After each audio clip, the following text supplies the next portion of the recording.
Hi, I'm Christy. I'm a registered psychotherapist and naturopathic doctor, and this is Conversations with Clients, where we chat about things that come up in therapy in hopes that they are helpful to you as well. And today's conversation was with a relatively new client who was seeing me. She'd seen a couple of other therapists, and she kept getting this feedback that you're not feeling your feelings. And if you could just, you gotta feel it to heal it. And if you could just feel it, you'd be okay. And this was becoming very exasperating to her because she's like, if I knew how to do that, I probably wouldn't be here, which, fair enough. It's not really actually something we're taught how to do. In fact, a lot of times, all the early messaging we get is around not feeling our feelings, not experiencing our feelings. With every well-meaning, use your words, we're taught to think our feelings.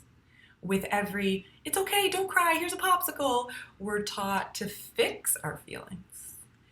With every, I'll give you something to cry about, we're taught to fear our feelings. So it's really not something that is intuitive. It's not something we're taught to actually feel and experience our feelings. So that led us to a conversation on how do we actually do that? How do we go about feeling our feelings? And a really helpful practice for this is a practice called RAIN. RAIN is a 4-step or 6, depending on how many N's you tack on. RAIN is an acronym for a 4-step or 6-step practice that really teaches us how to feel and experience our feelings. And this is going to be a 2-part episode. We're going to go through the R and the A today because they are exceedingly powerful, deceptively powerful, all on their own. And once you practice those for a little bit, you can level up and go on to the I and the N. And so to work with this today, I'm going to use an example from my life. So this will be another episode of Christy Gets Personal. And I'm going to teach using sound effects because, I think this should be taught in kindergarten. And 2, it's more fun and you'll remember it better. So the R is for recognize. And the sound that it makes is AhHa. And it makes AhHa because this is about waking up. This is about recognizing, seeing what is happening. 90%, I made that up, probably higher actually, but the vast majority of our life is spent unconsciously. We are unconsciously going through procedural habits, programmed tendencies, all of these things that are playing out unconsciously that we are not aware of.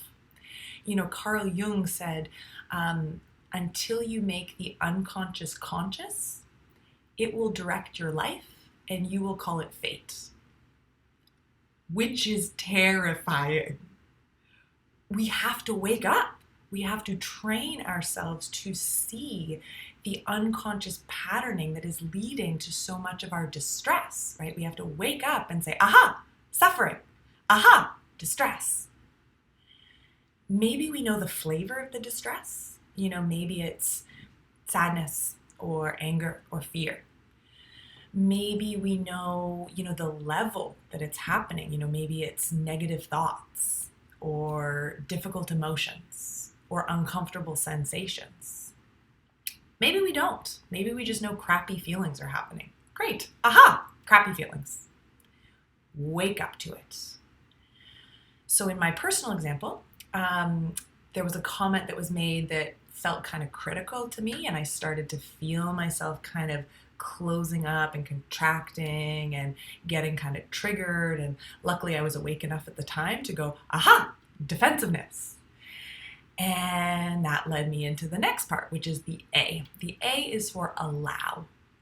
And the sound that this makes is On my best days, it actually makes the sound yes. Because on my best days, I can remember in the heart of the pain is the healing. And I can say, yes, show me where it hurts. Bring it on. Show me where the growth is. Most days, it's And this is about turning towards the feeling, turning towards the experience. And that is important. Our habitual tendency is actually to reject things that feel uncomfortable, to push them away, to brace or contract against them. And so allowing is actually about counterconditioning. It's about helping our system, instead of rejecting what's happening inside of us, to actually embrace it. Why would we want to do that? Well, another gem from Carl Jung, what you resist persists. Suppressing our feelings doesn't work. It's like trying to hold a beach ball underwater. That shit's gonna pop up probably at the worst and most inconvenient moment. It doesn't work. We have to let it be. We have to allow it. You can let it be now, or you can work to let it go later. And trust me, letting it be now will save you a lot of time and money in therapy, okay? And don't fake it. Don't go, through gritted teeth and a clenched jaw. It won't work.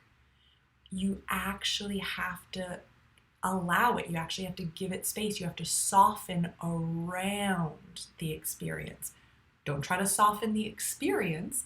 That's not allowing it. That's trying to make it go away or fix it or make it different. Don't do that.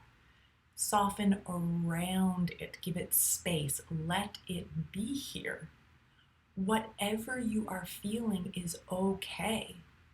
It's unpleasant, but it is okay. It's part of the human experience. Nobody gets through this life without pain and uncertainty. So whatever you're feeling is okay. It's part of your humanity. It's part of being human. Allow it to be here. That feeling doesn't mean you're doing something wrong, something's wrong, you failed. Even if, and here's a mind freeze for you, even if you did do something wrong, or something is wrong, or you did fail, those are just external happenings that are triggering this human experience that would have happened anyway because you are human. So allow your humanity, allow it to be here, turn towards it.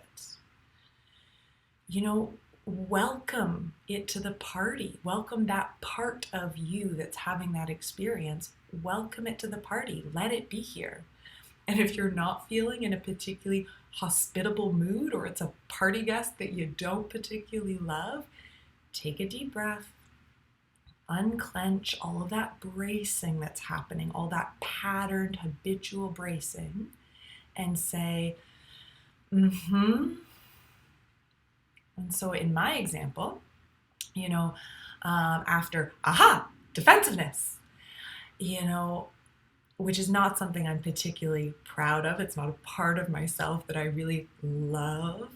I took a deep breath, softened my shoulders, unglued my tongue from the roof of my mouth, and said, and let it be here. I allowed that part of myself that was feeling so defensive to be here. I have a mantra, and this too. This is part of being human too. So it's allowed to be here. It's okay. So those two steps are simple.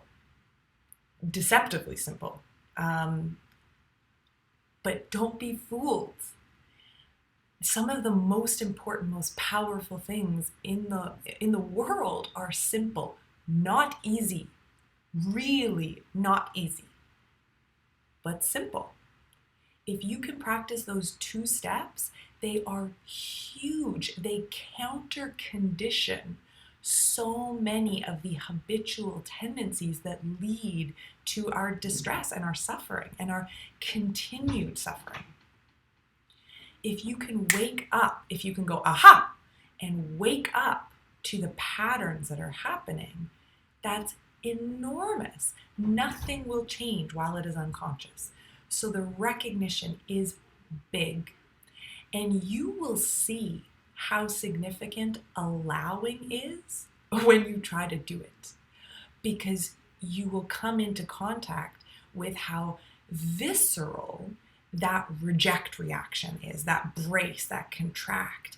It's reflexive. It's so deep inside of us that to be working with the opposite, to be working with allowing, you will see how significant that is when you try to do it, because it will be hard and you will feel the conditioned patterned response. You probably felt it when I said allow. If some part of you, when I first introduced the A as for allow, if some part of you said, I don't want to do that. Why would I want to feel that? I don't want that. If some part of you rolled your eyes, that's the rejection. That's the bracing. Great, recognize, aha, bracing. That's natural. So natural that there are entire therapies that are dedicated to working with that bracing response, and they are powerful. They are transformative. So expect that to be there, and that's why working with allowing is actually, despite being very simple, not easy and very powerful. In the same way that gymnasts need to learn how to fall, right? They need to learn how not to brace, how to move with momentum, because bracing actually makes that impact so much worse. The same way they need to learn how to fall, we need to learn how not to brace against our emotions. It makes the impact, it makes the experience so much worse. So that's the first two steps, the R and the A, recognize and allow. Practice those, play with those, try them out. Do not underestimate how powerful they are. And next time we will add on the I and the N. So I hope this was helpful. If there are questions, I may have answers. Put them in the comment section below. I will certainly try, and I would love to hear from you. Take care.